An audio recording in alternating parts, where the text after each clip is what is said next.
So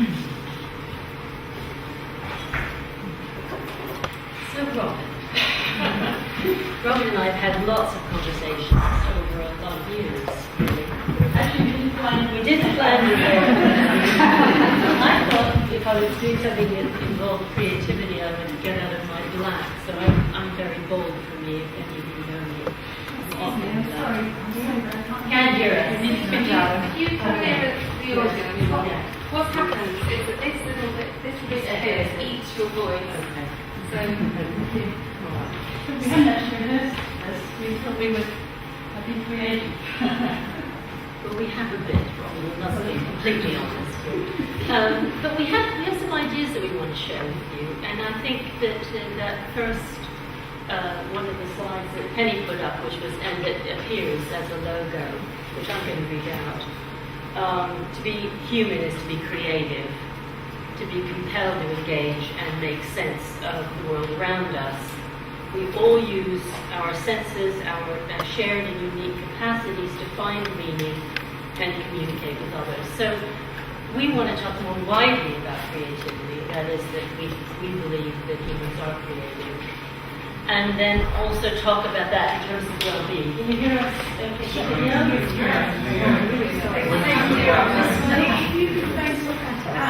This way, face out. Okay, so we're not having a conversation. Is that working? Yes. You can keep looking at me. Okay, so I'm going to have Can you hear? You will find that some words will come across the screen because they will represent a framework of thinking that we both work to. They may not actually completely coincide, but they will go around twice. And we are talking around about theme of the crucial seeds. Can you hear Robyn? Yeah. Good. Well done, Robyn. I'll hear you. So you can see that ability to create, to be human, to be creative, to be human, is to be creative. What I want to say is that the idea of well-being for us hooks up to a lot of other ideas, and one of them is the idea of democracy. So in Penny's Wordle, you saw, or when she was flashing the ticker tape lines, included in there were things like cooperation and democracy and equality, beliefs that we have, and it might seem odd coming from a psychologist, but actually the brand of therapy, psychotherapy that I practice and that Robyn also practices, says that to be well is to feel equal. To be well is to feel equal. The other side of that, of course, the catch is that it is actually human to feel small, less than, inferior. It is human As the other. creative. Yeah. So what we want to share with you are some ideas and recent events, so that what we're talking about in terms of well-being actually helps us to understand the riots last summer, and also the Arab Spring. These impulses of human beings to want to be instrumental in their own lives and to be able to, and to be seen as self-directed, to be seen as capable, to be connected to others, to feel that they belong in the world and have a right to be in the world. And we would say we all do. That we all do, just because we're human. It's not that recent, and I was reading around for this.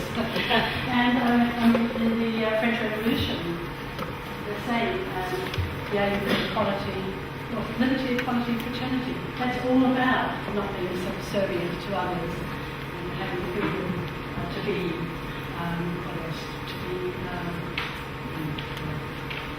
it's the same thinking. But there has been tremendous, one of the difficulties that we face today, I think, is that there's been such huge social change. I mean, for a long time, but particularly over the last 20 years. And I think this year is 20 years since the UK signed the Convention on the Rights of the Child, UN Convention. 20 years in March it was. And 20 years ago, when that was happening, I was an officer then, I looked at the friends I was visiting, and I wondered how can these children emerging from sometimes quite hierarchical kind of families, I mean, I'm sure nobody here, but it was just very common. I found that threats and punishments were just really, really common way that children were kept in their places. And I'm thinking, how can these children become adults and live democratic lives? Because it's not democratic. It's actually an interesting thing when I was just thinking about it, was that actually 20 years ago, so these are the parents today, and I certainly notice, still at all this stuff, that parents are struggling. They really have to be creative about how they actually manage to live democratically in family life. Well, I think it's, I'm noticing the Crucial Caesar flashing up there, but I'm going to try to ignore that and come back to it. But hopefully that's not too distracting for you. I think what I would add about that is that I don't know, you here, do you struggle with kind of democratic principles? How many people, just a kind of democratic principles in your lives? Yeah? Those ideas that somehow everyone needs to have a say, and that we feel better if we feel we do, and that other people respect us and value us. And we also notice that little children feel that way. Yeah? The little children seem to.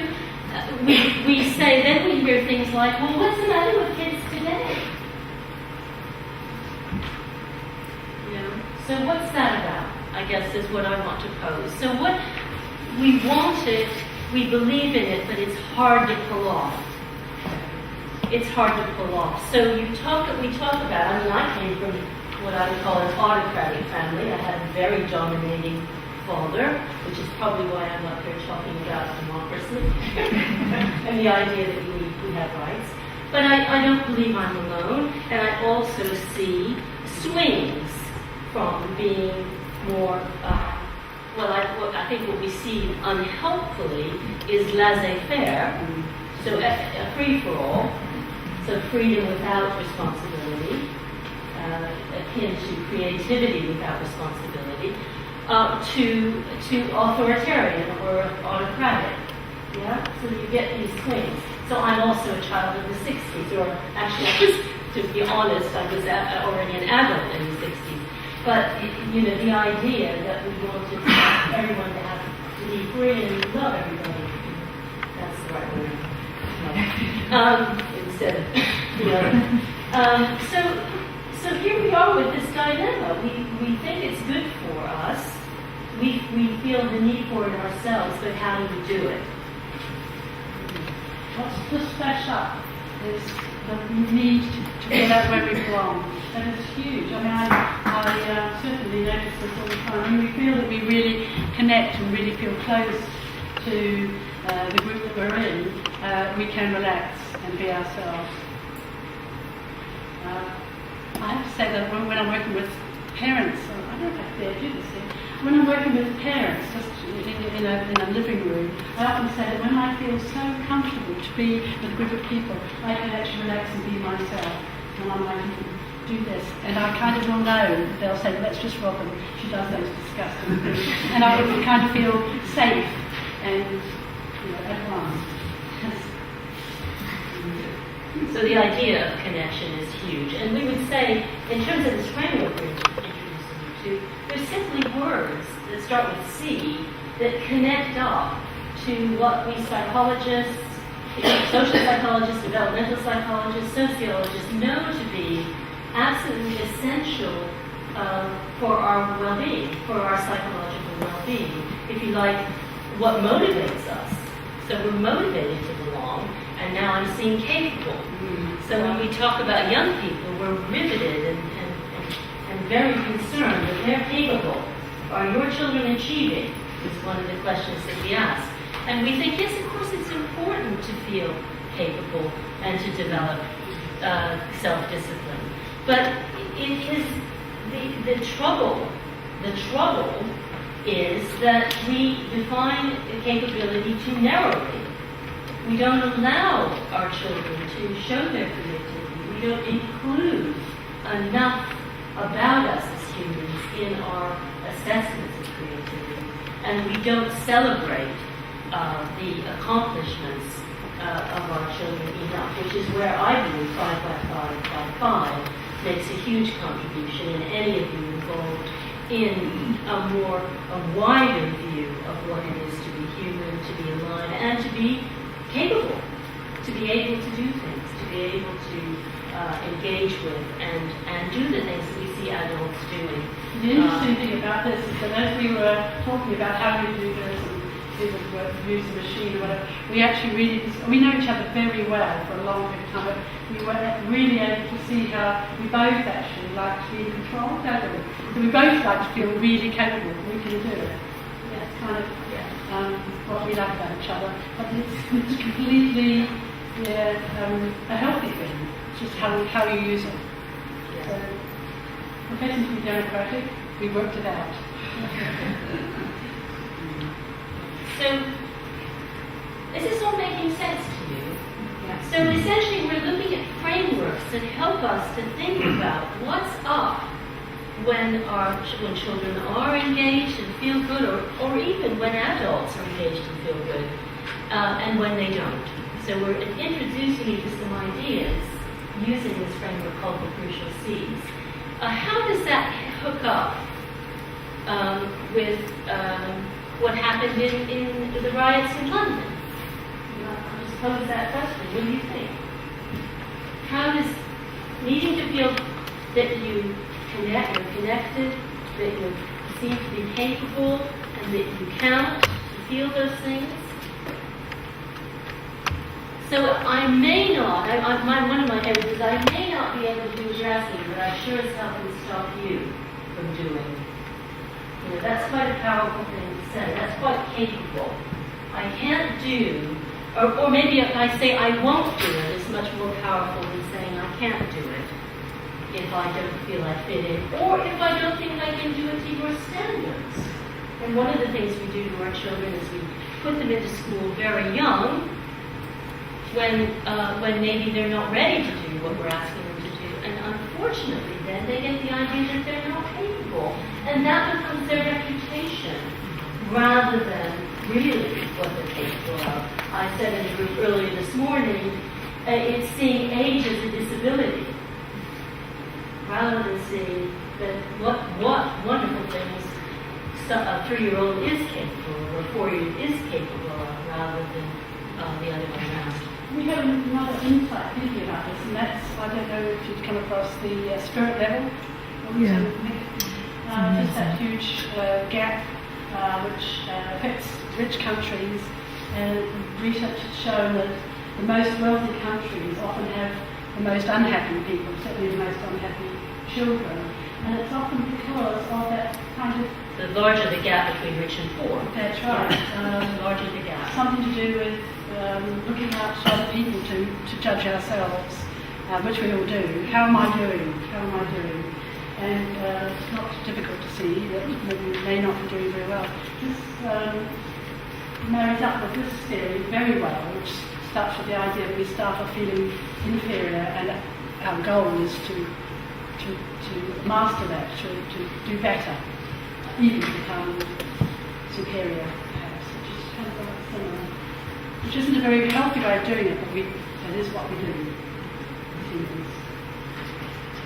Yeah, so what we're hoping for, and there are lots of words you'll recognize that are around, like resilience. I'm often asked, can you come in and do something on resilience?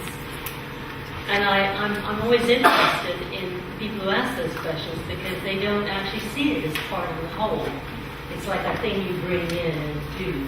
Like somebody was talking about art being a plaster rather than part of what we're trying to do, which is to help people to feel good about themselves. And we don't feel good about ourselves all the time, but we need to feel that we can handle, and I think the courage that we can handle what life throws up, that we're okay, that we're good enough, that we can have a go, that we can make mistakes.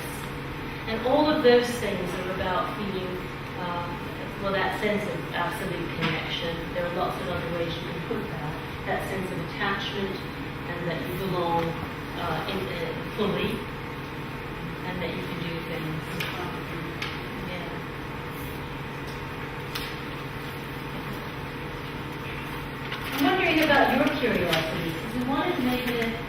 bit more of a conversation with you. So I'm seeing some nods, but anything about what we're saying that doesn't make sense or that you'd like more about so far? Because we can go on, but...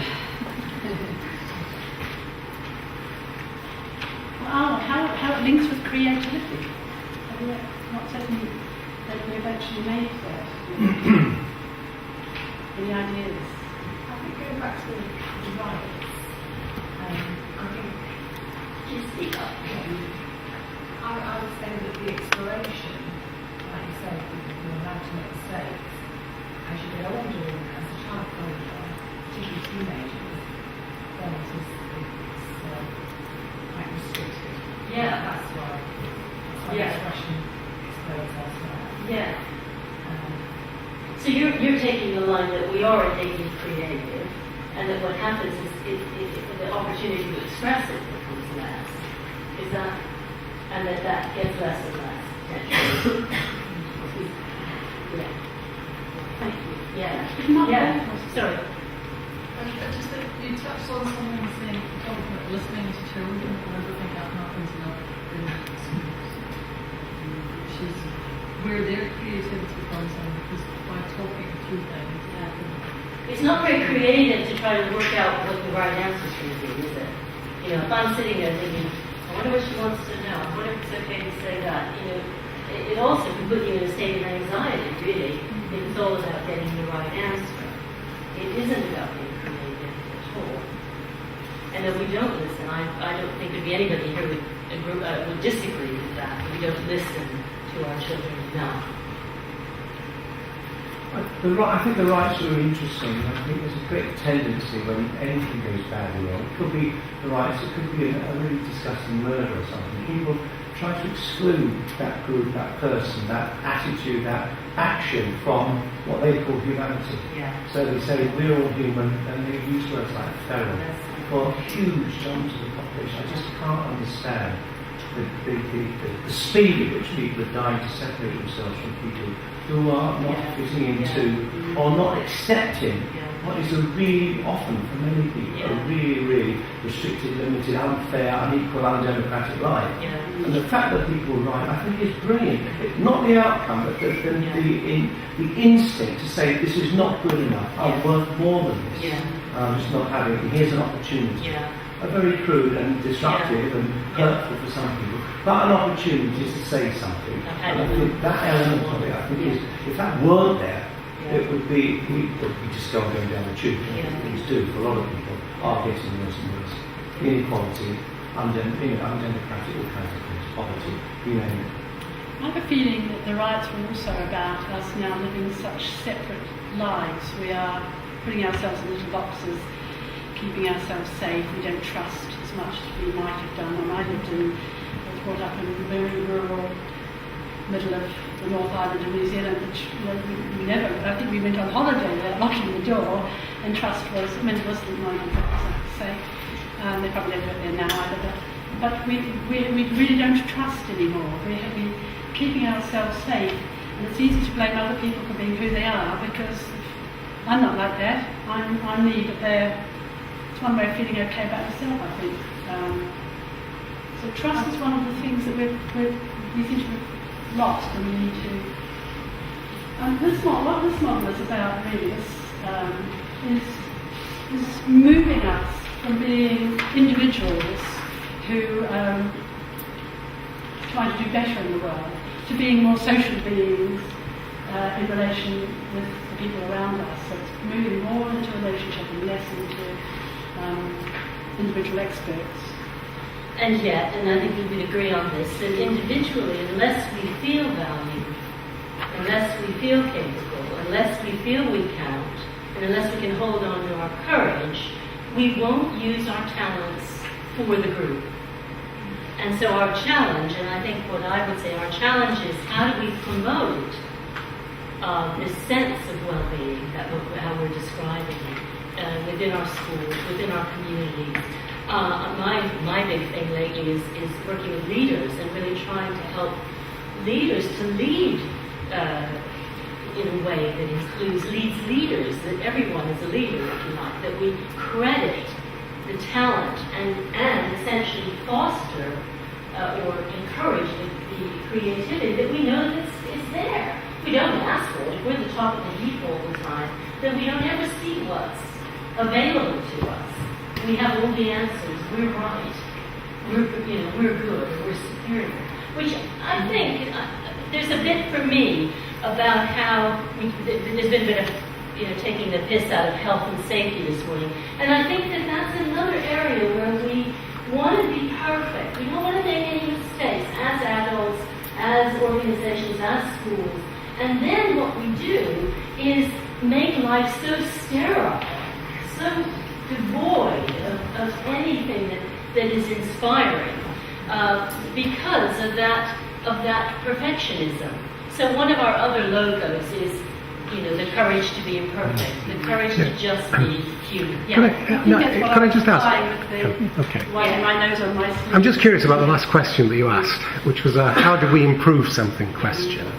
And I just want to contrast it with the first part of the presentation, because the largest gathering of educational researchers will take place next April.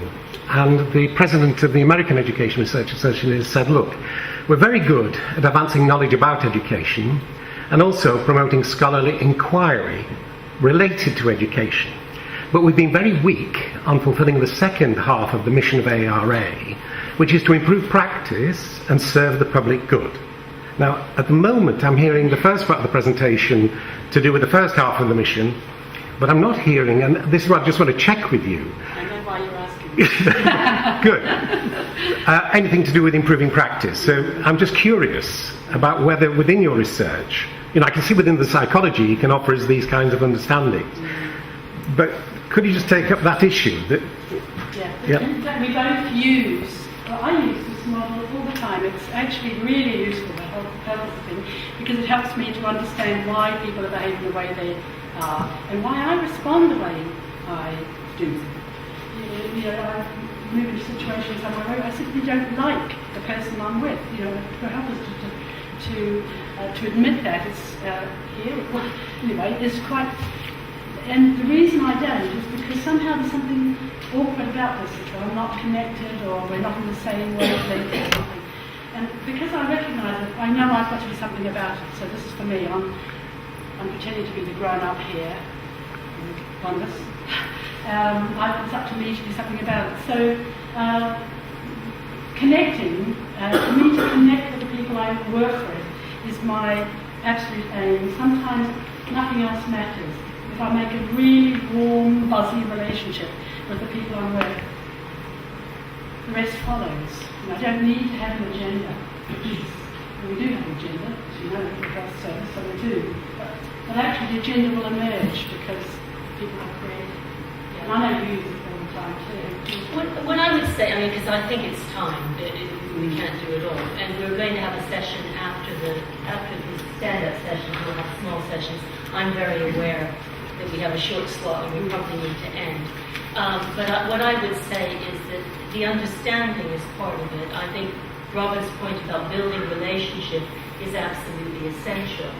You can't do anything with people until you get to know them, until they trust and build a trusting relationship. But also then be there as support. So I think a lot of the work is supporting and being able to make mistakes. So talking about how do we promote this more democratic living? How do we have more egalitarian relationships and encounters?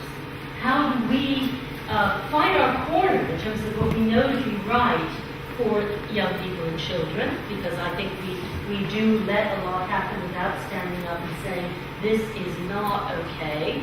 I think it's not okay to write off more than half of our young people as being, not in the frame. I just am sorry, but I don't think that's okay. And yet we get threatened and frightened by funders and so on. So I think being more courageous with that. But I think that you'll hear from our colleagues more about practice, and we'll be happy to talk about that in our session afterwards. So thank you for your time. I hope that was okay enough. Good enough.